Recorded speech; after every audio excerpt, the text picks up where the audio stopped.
Huwag ka tatayo dahil yung camera nandun na. Oo na. Muli po, bago po tayo mag-umpisa, kinakailangan o inaanyayahan po ang bawat isa na huwag po munang tumayo o tatakbo po sa may bandang kanang bahagi ng ating school grounds upang marinig po ng mga manonood ang sasabihin ng ika-11 galitan. Salamat po.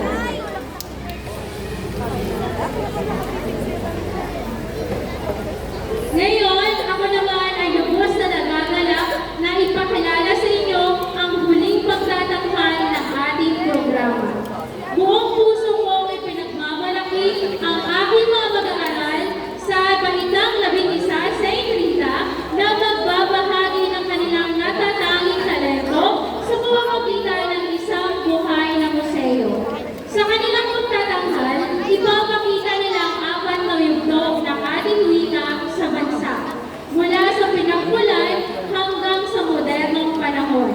Ito'y puno ng kulay, kwento at aral. Halina't sabayan natin sila at nanguhin ang kahusayan, malikhaing pagganap at dedikasyon ng mga mag-aaral sa pagpapakita ng kalanghal ng ating wika at kultura. Ang Pilipinas ay mayangking ganda mula sa dagat pati rin sa lupa. Mga mamamayang mahalikang may historyang di mawawala. Ngunit, nasaksihan niyo ba? Ang mga tao sa kasarinlan. Ay masasaksihan ang nakaraan. Ako si Karel Bonifacio. At ako naman si Andre Cruz. At Kami ang nagpapagabay sa museo na buhay. Magandang araw po sa iganagalang naming mga manuhi. Malugod namin ngayong tinatanggap sa Lakbay Wika, isang maglalakbay sa pambansang wika ng Pilipinas, dito sa Museo de la Rita.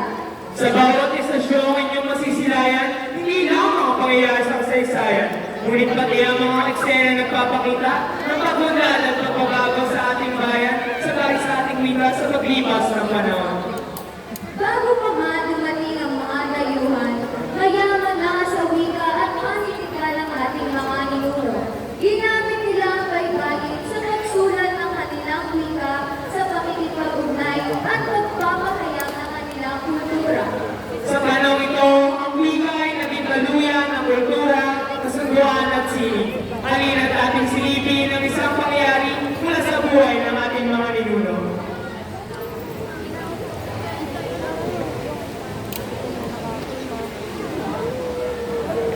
Sa tapat ng Museo de la Rita, may isang estudyanteng nangangalang Vin.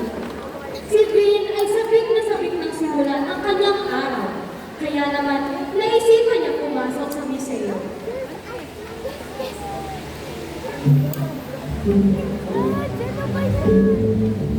Habang naglilibot sa museo ang kanyang pinaroroonan, siya ay napahinto upang magmasdan ang isang larawan.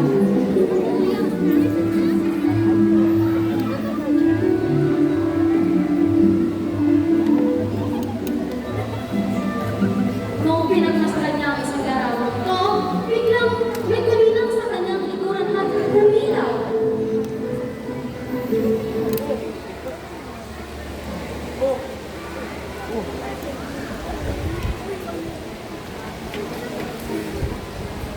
Oh, ba't gumagalaw ang isang statue na ito?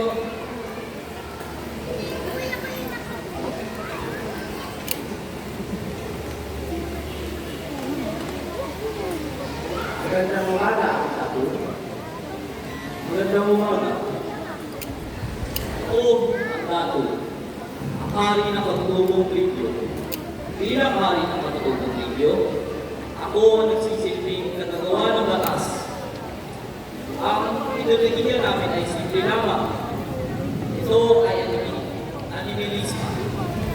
Ano nga ba ang animalisma? Ito ay pagsama sa statue. Katulad ng ginagawa ng mga kapitan.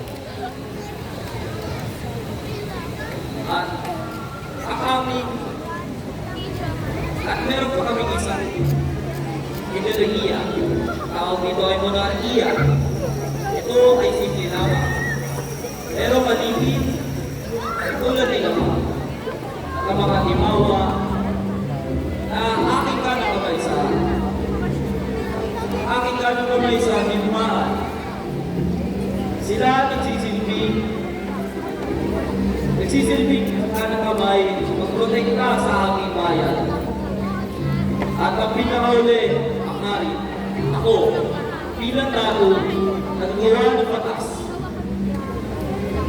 Ang gato ang tawag sa pinulungan ng mga barangay noong kapanahon ng mga katutubo. Sila ang nagpapatupad ng mga batas at nagsisilbing pinakahari. Habang ang timawa naman ang tawag sa mga balayang tao. Hindi sila kataas-taasan, ngunit hindi rin naman sila matatawag ng mga anito. Magandang umaga naman. Kaya pala, asan ang mga kabaylan? Naroon po sila. Nasasawa po ng ritual para sa ating mga anito.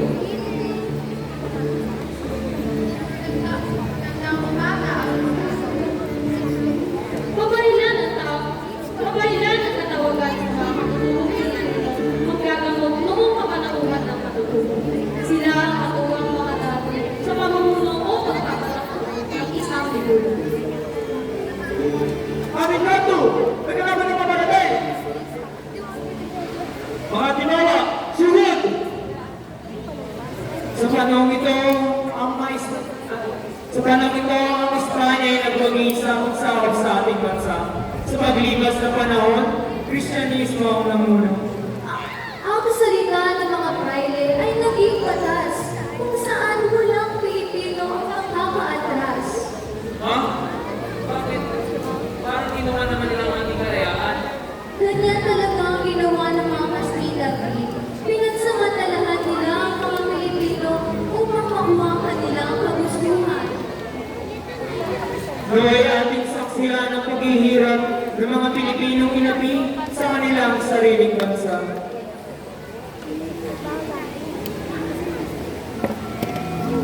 Sa isang kayang-lahat, habang sumisikat ang araw, nananatili ang asal ng mananakot. Tahimik ang paligid, ngunit ang matahimikan ay may bigat. Bigat ng tao, ng luto, ng pangaalikid.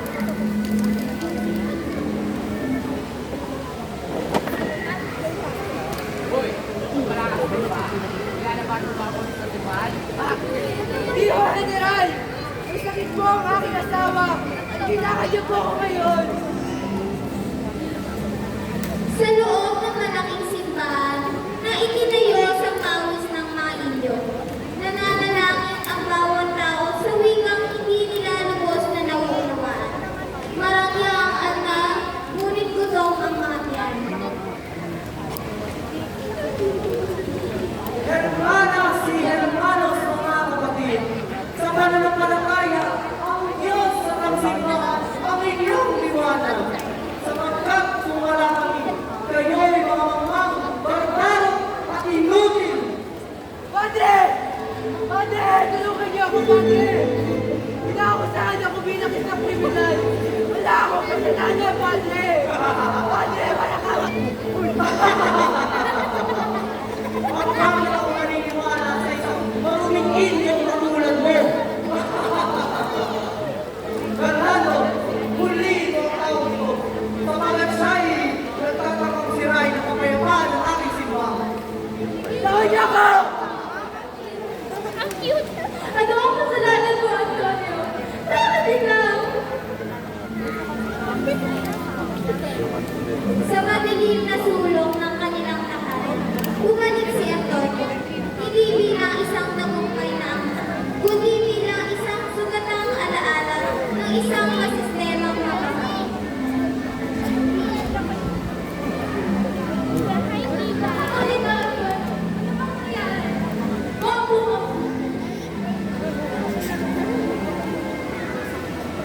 Wala na po ang magaling pa sa aking katawan. Bakit?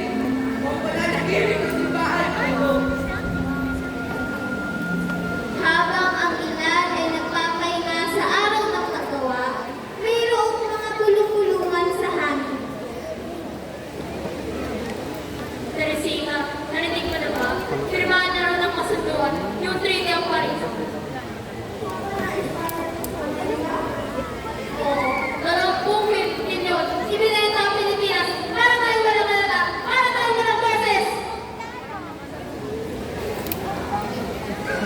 Sa ilalim ng Treaty of Paris na itinayo noong 18 siyang natutulog, ipinagpili ng Espanya ang Pilipinas sa Amerika.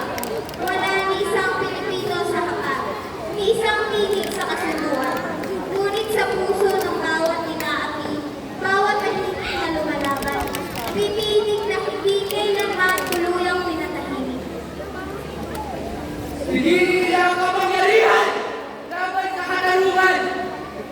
Ngunit habang may isang Pilipino na nagmamahal sa bayan, ay patuloy ang laban.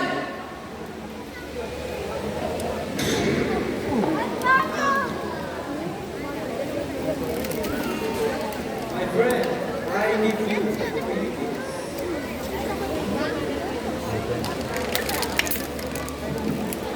Grabe naman ang mga Espanyol. Binenta nila tayo kung kailan wala na tayong silbi sa kanila. Tama ka dyan, Vin. Ito'y nakakalungkot. Sapagkat sa kasunduang ito, sa pilitan ng paggamit ng wikang Ingles sa mga paaralan dito sa Pilipinas, kung saan ang mga Thomasines ang nagsilbing mga guro ng mga Pilipino. Dito rin umusbong ang colonial mentality. Noong ikadalawang digmaang pagdating, dumating ang mga at isimulan nila ang paggamit ng wikang katutubog Biyonggo upang balanse ito. Layunin nilang talakasinin ang diwang makayan sa pamamagitan ng sariling wika. Alinsunod sa kanilang kampanya, Asya, para sa mga Asyano.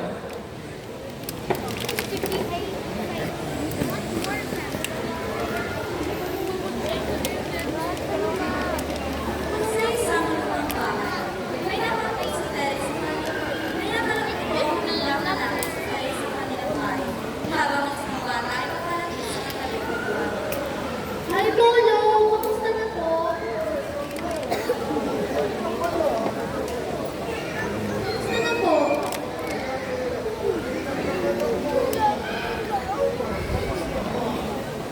Ayos lang naman po. Buti naman. Ay, Lo! May tinanong po pala sa akin yung teacher namin. Kaso hindi ko po nasagot. Hindi ko po kasi alam kung ano isasagot ko eh. Ano ba yung ako? Paano binago ng mga tayuan ng ating wika? Kwentuhan niyo nga po ako. Ay, ako. Ang katarungan ko ay nabigat.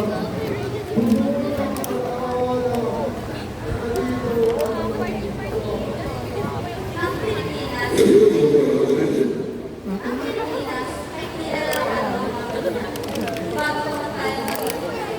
Tunay na malaya, pero magbayo ang mga pangyarihan ang sumubok pagbuhay ng ating isip, puso at ang ating wika.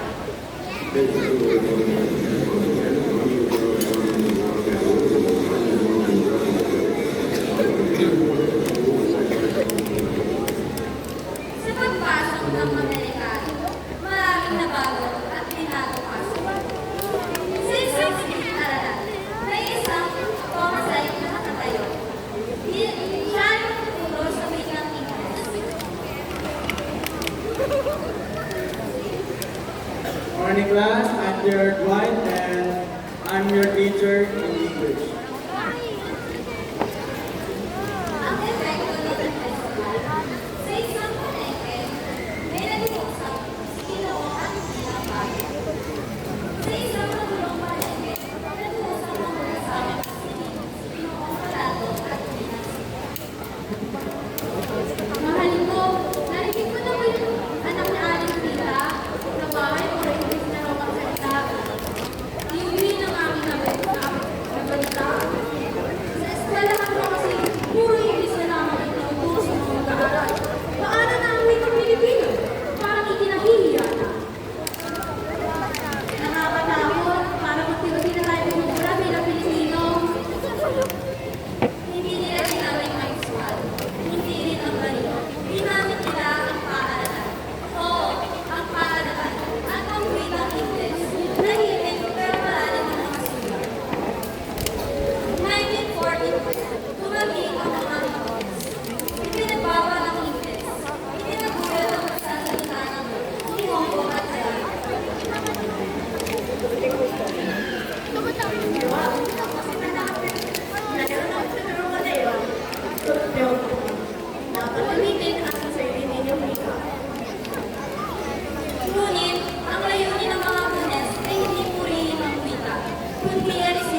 Konstitusyong Republika ng Pilipinas, formal natin kinilala ang wikang Pilipino bilang wikang pambansa, isang wikang pinagbubuklod ang ating kultura at kasaysayan.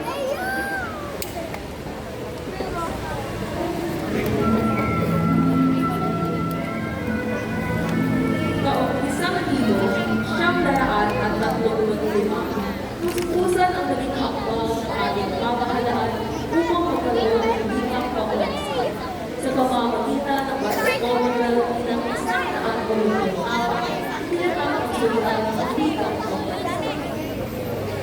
Ako, si George Bococo, kasama ng Surian. Layunin namin mag-aralan ang pamamigiran ng wika upang mapiling ang magiging isandaan ng pagkakaisa ng ating bayan. Ang ama ng ideyang ito, si Pangulong Manuel Luis Quezon, ang nagsulong upang magkaroon ng wikang pambansa. Ako, si Manuel Luis Quezon, at naniniwala ako ang hindi marunong sa sariling wika na ipahayag at malasakit na. Kaya tinulong ko patuo ng wika makapagbubuklod ng ating lahi. Ako, ang ama ng wikang pambansa.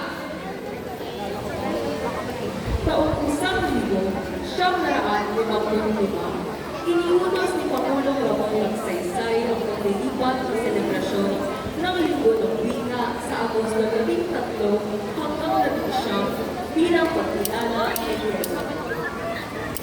Ako, si Ramon Magsaysay, ang ikapitong presidente ng bansang Pilipinas. Pinanganak noong Agosto at 1907. Kinalanan ko si Quezon at sa kanyang kaarawan sa buwan ng Agosto ay nais kong ipagdiwang ang kahalagahan ng wika ng bansa. Kaya nilalagay natin ang pagdiriwang ng Linggo ng Wika sa buwan ito bilang pag-uulita sa kanyang pag-agwag. Pagkatapos nito, taong 1900, inilabas ni Kalihim Jose Romero ang kautosang nagsasabi ang wikang pambansa ay tatawagin Pilipino. Ako si Jose E. Romero, nagawara ng edukasyon. Layunin namin gawin mas tanggap ng masa ang wika. Kaya tinawag natin ito bilang wikang pambansa. Taong 1974, kinalansad ang Patakarang Bayangkon. Ginamit ng sabay ang wikang Pilipino at wikang Ingles sa mga asignatura. Layunin ito na mas mapahusay ang pagkatuto sa pamamagitan ng dalawang wika. Taong 1987, tinadhana sa bagong saligang batas na ang wikang pambansa ay tatawagin Pilipino. Naglabas din ng CHED ng memorado para sa siyang layunin ng Pilipino sa kolehiyo. Unang Pilipino, sining ng pakikipagtalastasan, pangalawang Pilipino, pagbasa at pagsulat, at pangatlong Pilipino, retorika. Taong 1977, tinagdaan ni Pangulong Fidel V. Ramos ang proklamasyon bilang 1,040 Ako, si Fidel V. Ramos. Sa aking administrasyon, ginawa natin opisyal ang pagdiriwang ng buwan ng wikang Filipino tuwing Agosto. Ito'y magpapalaga sa ating pagkakalanlan at kultura ng Pilipinas. Mula sa pagbubuo ng sultan hanggang sa proklamasyon ng buwan ng wika, iisa ang layunin, isang wikang makapagbubuklod sa ating bayan.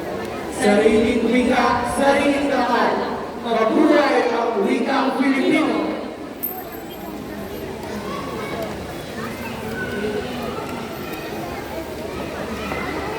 Sa ating paglalakbay, marami tayong natutunan at mas nakilala pa natin ang ating mga lipunan. Dahil sa kanila, tayo ngayon ay nabubuhay ng kayapa. Kaya ating sinapasalamatan sa sakripisyo ka nilang ginawa. Mabuhay ang mga Pilipino at mabuhay ang Las Pilipinas! Sa bawat istasyon na ating nakita, natuhayan natin na ang ating wika ay hindi lamang salita. Ito ay buhay na kasaysayan. Sa bawat titik na isinulat sa baybayin,